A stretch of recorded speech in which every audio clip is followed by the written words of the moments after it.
ಉತ್ತರ ಕನ್ನಡ ಜಿಲ್ಲೆಯ ಅಂಕೋಲದ ಬಳಿ ರಾಷ್ಟ್ರೀಯ ಹೆದ್ದಾರಿಯಲ್ಲಿ ಗುಡ್ಡ ಕುಸಿದ ಪರಿಣಾಮ 9 ಜನರ ಪೈಕಿ 7 ಜನರ ಸಾವಾಗಿರುವಂತಹ ಅತ್ಯಂತ ದುರ್ದೈವದ ಸಂಗತಿ ಬೆಳಕಿಗೆ ಬರ್ತಾ ಇದೆ. ಗುಡ್ಡ ಕುಸಿದು ನಾಪತ್ತೆಯಾಗಿದ್ದ 9 ಮಂದಿಯ ಪೈಕಿ 7 ಜನರ ದುರಂತ ಸಾವಾಗಿದೆ. ಅಂಕೋಲದ ಶಿರೂರು ಬಳಿ ಗುಡ್ಡವೊಂದು ಜರಿದು ಹೋಗಿತ್ತು. ಗುಡ್ಡ ಕುಸಿತದ ರಭಸಕ್ಕೆ ಗಂಗಾವಳ್ಳಿ ನದಿಗೆ ಗ್ಯಾಸ್ ಟ್ಯಾಂಕರ್ ಒಂದು ಬಿದ್ದು ಅದು ಮುಳುಗಿದಂತಹ ಪರಿ ನೋಡಿದ್ರೆ ಆ ಗುಡ್ಡ ಕುಸಿತದ ಭಯಾನಕತೆಗೆ ಸಾಕ್ಷಿ ಹೇಳೋ ರೀತಿ ಇರ್ತಾ ಇತ್ತು. ಇದರಲ್ಲಿ 9 ಜನರ ಪೈಕಿ 7 ಜನರ ಸಾವಾಗಿರೋದನ್ನ ಕನ್ಫರ್ಮ್ ಮಾಡಲಾಗ್ತಾ ಇದೆ. 9 ಜನ ನಾಪತ್ತೆಯಾಗಿದ್ದಾರೆ, ಕಣ್ಮರೆಯಾಗಿದ್ದಾರೆ. ಹೇಗಾದ್ರೂ ಮಾಡಿ ಬದುಕಿ ಬರಲಿ ಅನ್ನೋ ಪ್ರಾರ್ಥನೆ ಇತ್ತು. ಆದರೆ 7 ಜನರ ಸಾವಾಗಿರೋದ್ರ ಬಗ್ಗೆ ಮಾಹಿತಿಯನ್ನ ಸದ್ಯಕ್ಕೆ ಜಿಲ್ಲಾಡಳಿತದ ಮೂಲಗಳು ಕೊಡ್ತಾ ಇದೆ. ಆ ಮೂಲಕ ರಣಮಳೆ, ಕುಂಭದ್ರೋಣ ಮಳೆಗೆ 7 ಜನ ಪ್ರಾಣ ತೆತ್ತಿದ್ದಾರೆ. ಇನ್ನು ಗಂಗಾವಳ್ಳಿ ನದಿ ಯಾವ ಪ್ರಮಾಣದಲ್ಲಿ ಹರಿತಾ ಇದೆ, ಅದರಲ್ಲಿ ಬಿದ್ದಂತಹ ಟ್ಯಾಂಕರ್ ಮುಳುಗಿ ಹೋಗ್ತಾ ಇರುವಂತಹ ರೀತಿ, ಕೊಚ್ಚಿ ಹೋಗ್ತಾ ಇರುವಂತಹ ರೀತಿಯನ್ನು ನೀವು ಗಮನಿಸ್ತಾ ಇದ್ರಿ. ಇನ್ನೊಂದು ಕಡೆಗೆ ಈ ಜಾಗ ನೋಡಿ, ಗುಡ್ಡ ಕುಸ್ತಿದೆಯಲ್ಲ, ಈ ಜಾಗದಲ್ಲಿ ಒಂದು ಟೀ ಅಂಗಡಿ ಇತ್ತು ಅಂತ ಕೆಲವರು ಹೇಳ್ತಾರೆ, ಕೆಲವರು ಮನೆ ಇತ್ತು ಅಂತಾರೆ. ಅಲ್ಲಿ ಏನಿತ್ತು ಅಂತ ಎಕ್ಸಾಕ್ಟ್ ಆಗಿ ಹೇಳೋದಕ್ಕೂ ಆಗ್ತಾ ಇಲ್ಲ. ಆ ಪ್ರಮಾಣದಲ್ಲಿ ಟನ್ ಗಟ್ಲೆ ಮಣ್ಣು ಬಿದ್ದಿದೆ ಅಲ್ಲಿ. ಸೊ ಆ ಮಣ್ಣಿನ ಜೊತೆಗೆ ಆ ಟ್ಯಾಂಕರ್ ಕೂಡ ನದಿಗೆ ಹೋಗಿದೆ. ರೋಡ್ ಪೂರ ಬಂದ್ ಆಗದೆ. ಇಂಪಾರ್ಟೆಂಟ್ ಯಾರು ಬರಲಿಲ್ಲ ಮಾಡಬೇಕಿತ್ತು.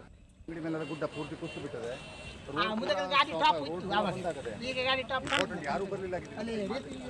ಗುಡ್ಡ ಕುಸಿತಾ ಇದೆ, ಇಲ್ಲಿ ಕುಸಿತಾ ಇದೆ. ಹೆದ್ದಾರಿಯಲ್ಲಿ ಕುಸಿದಿರುವಂತಹ ಗುಡ್ಡವನ್ನ ನೀವು ಗಮನಿಸ್ತಾ ಇದ್ದೀರಾ. ಎರಡೂ ಬದಿಯ ಹೆದ್ದಾರಿಯಲ್ಲಿ ಟನ್ ಗಟ್ಲೆ ಮಣ್ಣು, ಆಮೇಲೆ ಅಲ್ಲೊಂದು ಕಂಬ ನೋಡ್ತಾ ಇದ್ದೀರಾ. ಜೊತೆಗೆ ಅಲ್ಲೊಂದು ಟೀ ಅಂಗಡಿ ಇತ್ತು ಅಂತ ಹೇಳ್ತಾ ಇದ್ದಾರೆ. ಇನ್ನೂ ಕೆಲವರು ಅಲ್ಲಿ ಮನೆ ಇತ್ತು ಅಂತಿದ್ದಾರೆ. ಅಲ್ಲಿ ಏನಿತ್ತು ಅಂತ ಯಾರಿಗೂ ಫಿಗರ್ ಔಟ್ ಮಾಡೋಕೆ ಆಗ್ತಾ ಇಲ್ಲ. ಅಷ್ಟು ದೊಡ್ಡ ಪ್ರಮಾಣದಲ್ಲಿ ಅನಾಹುತ ನಡೆದು ಹೋಗಿದೆ. ಗ್ಯಾಸ್ ಟ್ಯಾಂಕರು ನದಿಗೆ ಬಿದ್ದಿದೆ, ಅದು ಕೊಚ್ಕೊಂಡು ಹೋಗಿದೆ. ಟನ್ ಗಟ್ಟಲೆ ಇರುತ್ತೆ ಗ್ಯಾಸ್ ಟ್ಯಾಂಕರ್ ಕೂಡ. ಸೊ ಆ ಗುಡ್ಡ ಕುಸಿದಿರುವಂತಹ ಫೋರ್ಸ್ಗೆ ಇದು ಸಾಕ್ಷಿ ಹೇಳ್ತಾ ಇದೆ. ಗಂಗಾವಳಿ ನದಿ ಈ ಮುಂಗಾರು ಟೈಮ್ನಲ್ಲಂತೂ ಅದು ಸಮುದ್ರದ ರೀತಿ ಭೋರ್ಗರಿತಾ ಇರುತ್ತೆ. ವಿಪರೀತವಾದಂತಹ ನೀರಿರುತ್ತೆ. ರೌದ್ರ ರೂಪದ ಜೊತೆಗೆ ಅದು ಮುಂದಕ್ಕೆ ಸಾಗ್ತಾ ಇರುತ್ತೆ. ಸೊ ಪ್ರಕೃತಿ ಕ್ಷಣ ಮಾತ್ರದಲ್ಲಿ ಅಲ್ಲಿದ್ದ ಎಲ್ಲವನ್ನ ಕೂಡ ಆಪೋಷಣ ತೆಗೆದುಕೊಂಡು ಬಿಟ್ಟಿದೆ.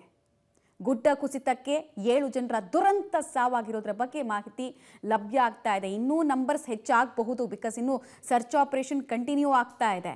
ಏನಾದರೂ ಅವರು ಆ ಸಾವಿನ ಕೊನೆ ಗಳಿಗೆಯಲ್ಲಾದಂತಹ ದೊಡ್ಡ ಅನಾಹುತದ ಅಂದಾಜು ಸಿಗಲೇ ಇಲ್ವಾ, ಕಿಂಚಿತ್ತು ಸಿಗಲಿಲ್ವಾ, ಈ ಥರ ಅನೇಕ ಪ್ರಶ್ನೆಗಳಂತೂ ಇದ್ದೇ ಇದೆ. ಉತ್ತರ ಕನ್ನಡ ಜನರನ್ನ ನಲಗುವಂತೆ ಮಾಡ್ತಾ ಇದೆ ಸರಣಿ ಗುಡ್ಡ ಕುಸಿತದ ಪ್ರಕರಣಗಳು. ಈಗ ನೋಡಿ, ಒಂದೇ ಸಲ ಕೆಲವೇ ಗಂಟೆಗಳ ಹಿಂದೆ ಜೀವಂತವಾಗಿ ಇದ್ದವರು ಈಗ ಭೂಸಮಾಧಿಯಾಗಿದ್ದಾರೆ.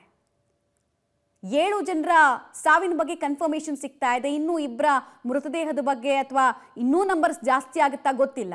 ದೃಶ್ಯಾವಳಿಗಳನ್ನ ನೀವು ಗಮನಿಸ್ತಾ ಇದ್ದೀರಾ.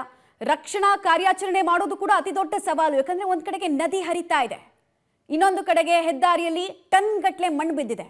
ಆ ಮಣ್ಣನ್ನೆಲ್ಲ ತೆರವುಗೊಳಿಸಿ ಅಲ್ಲಿ ಏನಿತ್ತು ಅಂತ ಅಟ್ಲೀಸ್ಟ್ ಯಾವುದಾದ್ರೂ ಕುರುಹುಗಳು ಸಿಗ್ತಾವ ಅಂತ ನೋಡಬೇಕಾಗತ್ತೆ. ಜನ ಅಂತೂ ಬೆಚ್ಚಿ ಬಿದ್ದಿದ್ದಾರೆ ಇಷ್ಟು ದೊಡ್ಡ ಅನಾಹುತದ ಪರಿಣಾಮಕ್ಕೆ. ಇನ್ಫ್ಯಾಕ್ಟ್ ಸದನದಲ್ಲೂ ಕೂಡ ಈ ವಿಚಾರವನ್ನ ಪ್ರಸ್ತಾಪ ಮಾಡಲಾಯಿತು. ಸ್ಥಳಕ್ಕೆ ಜನಪ್ರತಿನಿಧಿಗಳು ಭೇಟಿ ಕೊಡ್ತಾ ಇದ್ದಾರೆ, ಅಧಿಕಾರಿಗಳು ಭೇಟಿ ಕೊಟ್ಟಿದ್ದಾರೆ. ಬಹಳ ದೊಡ್ಡ ದುರಂತಕ್ಕೆ ಉತ್ತರ ಕನ್ನಡ ಜಿಲ್ಲೆಯ ಜನ ಬೆಚ್ಚಿ ಬಿದ್ದಿದ್ದಾರೆ.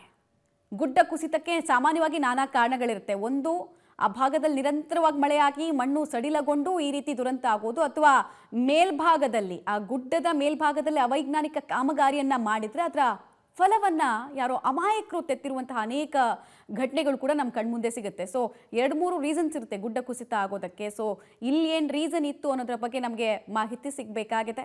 ಗುಡ್ಡ ಕುಸಿತದ ರಭಸ, ಭೀಕರತೆ ಎಷ್ಟು ಮಟ್ಟಿಗಿದೆ ಅನ್ನೋದಕ್ಕೆ ಇದು ಉತ್ತರ.